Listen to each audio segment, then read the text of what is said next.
Itong tandaan nyo, pag ginusto ng Malacanang ang anumang dapat gawin ng Senado, panukalang batas kung anuman, may magagawa ang Malacanang kung gugustuhin. Sa gitna ng batikos, di mo pinapansin mga bintang wala ng saysay. Hindi ko alam ang may tuturing kong kababawan ng kanilang paniniwala. Ang tinutukoy ko po ay ang mga maka-Duterte o Duterte supporters na akala mo ba naman ay napakalaki ng kanilang panalo matapos makapasok ang 5 sa kanilang mga kandidato.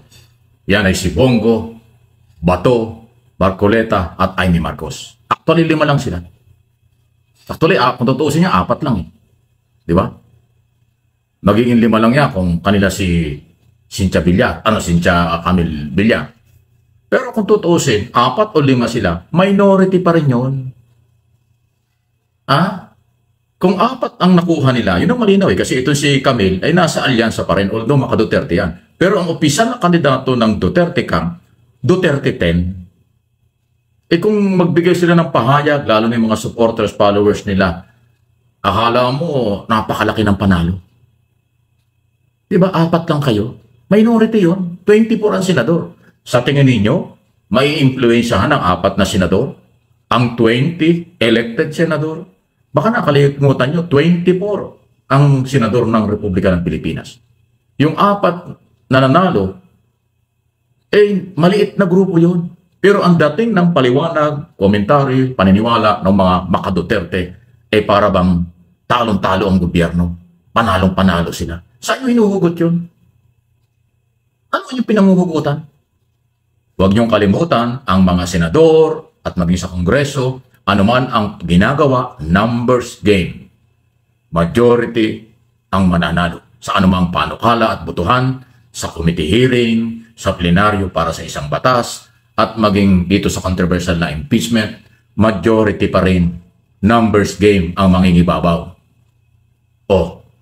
Yung 4 senador na inyong kandidatong nanalo, kung hindi yan tutulungan na ibang kapwa senador, walang mangyayari dyan. Kung kayo yung makapagsalita, akala nyo napakalaki ng panalo. Isipin mo, 10 lang inyong kandidato, 4 lang nakapasok, 6 nalaglag. Yan ang ibig sabihin nun. 40% lang ang naipasok nyo, 60% talo. Ano yung pagmamalaki nyo? Yung alyansa para sa pagbabago ni Pangulong Marcos, at least 50%. Kasi 6 ang naipanalo nila. Sino ba yun? Erwin Tulfo, Lacson, Cayetano, Soto. Sino pa ba? Villar. Kanila yung si Villar, di ba? Yun yun.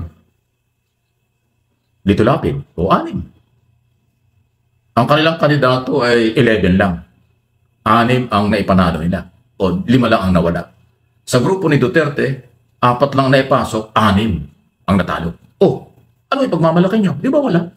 Hindi kasi kayo tumitingin sa number Ang feeling nyo't nanalo yung 4 nyo, akala nyo sila na yung magiging siga sa Senado? Sila na ang masusunod sa Senado? Hindi po pwede. Ako, ang tagal ko ng broadcast sa larangan ng pamamahayag sa broadcast business. Nag-cover din ako sa Kongreso at Senado nung reporter pa. Kahit majority nakikiusap sa kasamahan. Lalo na kung minority.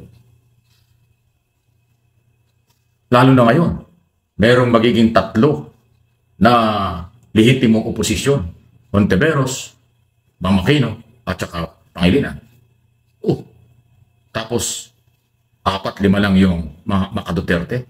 Ang sama ng image, di ba? Maka-Duterte, hindi senador ng bayan. Dapat pag senado ka, senador ng bayan. Hindi senador ng Duterte. Hindi senador ng isang pamilya. Ano yung pagmamalaki nyo? Ito ang tandaan nyo. Pag ginusto ng Malacanang ang anumang dapat gawin ng Senado, panukalang batas kung anuman, may magagawa ang Malacanang kung gugustuhin. Yan ay sekreto. Sila na nakakaalam yan. Pero sa aking karanasan bilang mamamahayag, marami nang ginawa ang Malacanang kung anong gusto nilang gawin na susunod. Hindi yan pakikialam. Hindi yan garapalang pakikialam. Pero meron silang magagawa kung gusto nilang gawin. Makontrol ang Senado at Kongreso. Alam ba nyo yun, mga DDS? Wala, hindi nyo alam yun. Kasi masyado lang kayong bilib sa sarili. Nanalo lang si Duterte sa Davao. Nakakuha lang kayong 4 na senador. Akala nyo kayo nang may kontrol ng Pilipinas? Akala nyo kayo nang may kontrol ng Senado? No. Si Duterte nanalong mayor, under pa rin yan ang Office of the President. Pag nagkamali yan sa Davao, madaling masuspindi yan. Tandaan nyo. Ang DILG, under ng Office of the President. Ang Ombudsman, kahit independent yan, mayroong authority to suspend local official pag nagkamali. Kaya pag si Duterte umupo bilang mayor at yung mga Duterte umupo, ba dapat maingat sila? Hindi nila kakampi ang Malacanang, lalo na kung lalabag sa batas. Yan ang sinasabi ko sa inyo. Hindi ko muna kabalik ang mga Duterte, nakako kayo ng mga senador, kayo na ang masusunod sa bansang ito. Never. Don't do that. Ang authority ng Office of the President, national government, nandyan pa rin under the law. Presidential system of government. Kuha niyo yun?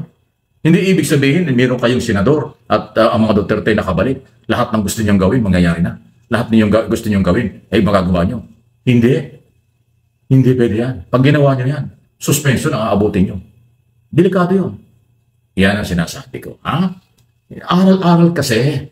Kayo kasi puro pangungopia lang. Naniniwala kayo sa mga vlogger niyo na wala namang background sa journalism. Wala namang background sa investigative reporting. Wala namang alam tungkol sa malawak na politika. Dighay lang nila, pangarap lang nila, kinontent na. Naisip lang nila, kahit suntok sa buwan, ginawang topic na. Naniwala naman kayo, di sa halo-halo kayo. Mababaw, nakalaman. Pero ako, hindi man tayo nagyayama. Alam ko ang sinasabi ko. At kayo kung panindigan ang sinasabi ko. Numbers game sa gobyerno. Kahit sino ka, kung wala kang kakampi, wala yan. Di ba? Sa tingin ninyo, kaya maghari-harian ni Bato, ni Go, ni Marcoleta, at saka ni Aimee? Kaya nilang guluhin at kontrolin ang Senado? Never. 4 lang sila. Papayag ba yung majority, yung 20 senador, na maging sunod-sunuran lang sa 4 na Duterte senador? Hindi pwedeng mangyari yun. Yan ang dapat niyong malaman. Maging marunong alamin ang kapangyarihan ng bawat senador. Alamin nyo ang kapangyarihan ng Estado. Alamin din niyo ang limitasyon na kapangyarihan ng local official o ng kahit na sinong elected official. Hindi pwede maghari-hari ang mga Duterte kahit nakabalik sila. Pag lumabag sa batas, may pananagutan pa rin. Nandyan ang DILG na pwedeng magsuspende. Nandyan din ang Ombudsman na pwedeng magsuspende ng kahit na sinong government official. Dapat alam niyo yun. Kung hindi, kawawa kayo. Kawawa ang mga followers. Nabubudol nyo. Fake news kayo. Fake yung galawan. Delikado. Magpakatalino para merong kredibilidad at merong kapanipaniwalang argumento.